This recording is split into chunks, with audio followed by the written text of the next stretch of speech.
मित्रों, नमस्कार। देश में आज सिख और पंजाबी समुदाय बैसाखी मना रहा है।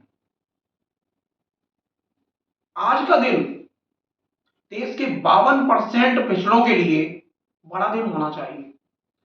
आज पिछड़ों के महानायक बीपी मंडल की 42वीं पुण्यतिथि है।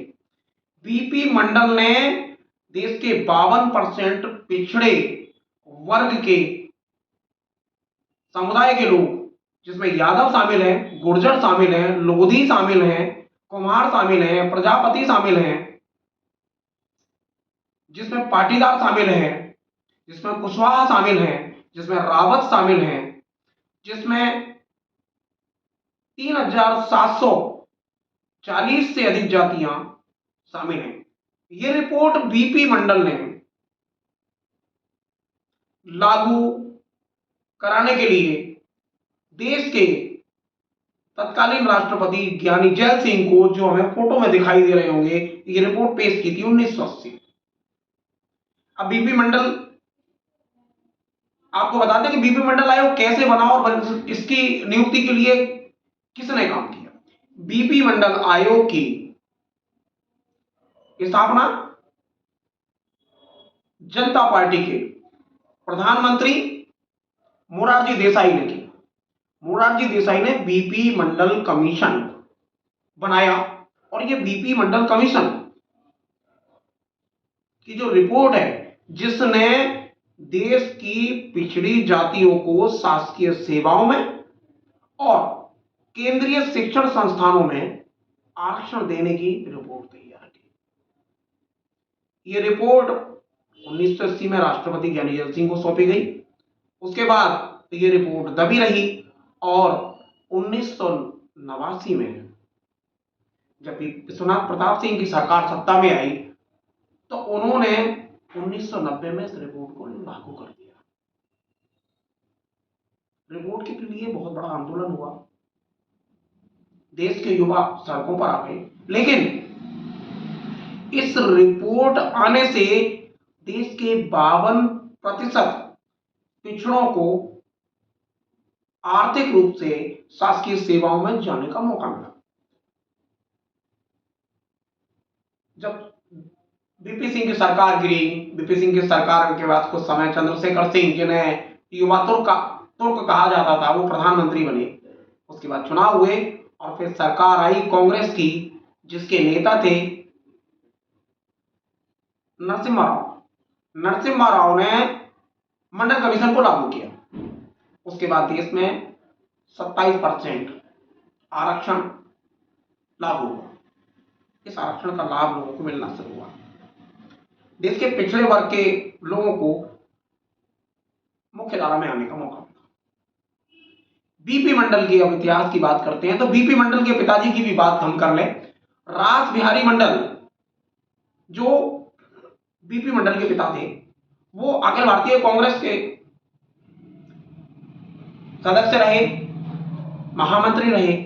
उन्होंने 1917 में मोंटेग्यू चेम्सफोर्ड जब कमीशन आया तो उस समय सबसे पहले जो बात आज के यादव नेता लगातार उठाते हैं, यादव रेजिमेंट की सेना में, वो यादव रेजिमेंट बनाने की बात 1917 में बीपी मंडल के पिता रास बिहारी मंडल ने की थी। उसके बाद समय गुजरता गया। बीपी मंडल 1952 में पहली बार जब देश में चुनाव हुए, लोकतांत्रिक पद्धति से चुनाव हुए देश में, 1950 में गणतंत्र लागू हुआ। उसके बाद विधानसभा के चुनाव हुए तो बिहार विधानसभा के लिए कांग्रेस के टिकट पर पहली बार चुनाव हुआ, जीत कर आए। उसके बाद उनका मोह भंग हुआ और वो सोशलिस्ट पार्टी में आ गए और सोशलिस्ट पार्टी में आने के बाद वह 1967 में लोकसभा के लिए चुने गए। इसके बाद वो पिछड़ों के लिए लगातार काम करते रहे। 1977 में जब जनता पार्टी का गठन हुआ तो उन्हें मधेपुरा से चुनाव लड़ाया गया और मधेपुरा वो क्षेत्र है जहां से 1952 में बीपी मंडल ने अपनी राजनीतिक यात्रा शुरू की। इसी बीच एक दौर आया, बिहार के मुख्यमंत्री भी बने। 1 फरवरी 1968 को उन्होंने मुख्यमंत्री पद की शपथ ली। 77 में लोकसभा चुनाव में मधेपुरा से चुनाव जीतकर आए और आज के नेता, सबसे बड़े दिग्गज समाजवादी नेता लालू प्रसाद यादव की भी यह बात हम जरूर करना चाहेंगे। लालू प्रसाद यादव को चुनाव में टिकट दिलाने में सबसे महत्वपूर्ण भूमिका अगर किसी ने अदा की थी तो वो बीपी मंडल ने की थी। बीपी मंडल जनता पार्टी के संसदीय बोर्ड के सदस्य थे और बिहार के चुनाव में टिकट देने की जिम्मेदारी उनकी थी। उन्होंने लालू प्रसाद यादव को 1977 में लोकसभा का टिकट दिया और लोकसभा में चुनकर पहली बार लालू प्रसाद यादव आए। 78 में इनको मोरारजी देसाई ने जब पिछड़ा वर्ग आयोग बनाया तो बीपी मंडल को उसका चेयरमैन बनाया। 1978 में चेयरमैन बने और 1980 आते तक उन्होंने रिपोर्ट पेश की, जब तक इंदिरा गांधी सत्ता में आ चुकी थी। 1980 में तत्कालीन राष्ट्रपति जैल सिंह के समक्ष रिपोर्ट पेश की। ये जो आपको स्क्रीन पर फोटो में दिखाई दे रहा होगा, यानी जैल सिंह के साथ बीपी मंडल रिपोर्ट पेश करते हुए आपको दिखाई दे रहे हो। पिछड़ों को जिस प्रकार से आगे बढ़ाने का काम बीपी मंडल ने किया, उनको आज पिछड़ों को याद करना चाहिए। आज 13 अप्रैल है, कल 14 अप्रैल है, कल देश के संविधान निर्माता का जन्म दिवस है और 13 को बीपी मंडल की पुण्यतिथि। मित्रों, बीपी मंडल के योगदान को कम से कम पिछड़ों के राजनीतिक सामाजिक उत्थान के लिए जाना जाता है और पिछड़े वर्ग के लोग अगर बीपी मंडल जैसी महान हस्तियों को याद नहीं करेंगे तो उन्हें अगली पीढ़ी भूल जाएगी। आज बीपी मंडल के लिए आचार संहिता भले ही है, लेकिन बड़े स्तर पर कोई भी आयोजन कम से कम ग्वालियर जैसे महानगर में किसी भी पिछड़े वर्ग के व्यक्ति ने नहीं किया है। अभी तक मेरे पास ऐसी कोई सूचना नहीं है कि जिसमें ग्वालियर में कोई कार्यक्रम पिछड़े वर्ग के किसी भी संगठन ने किया हो।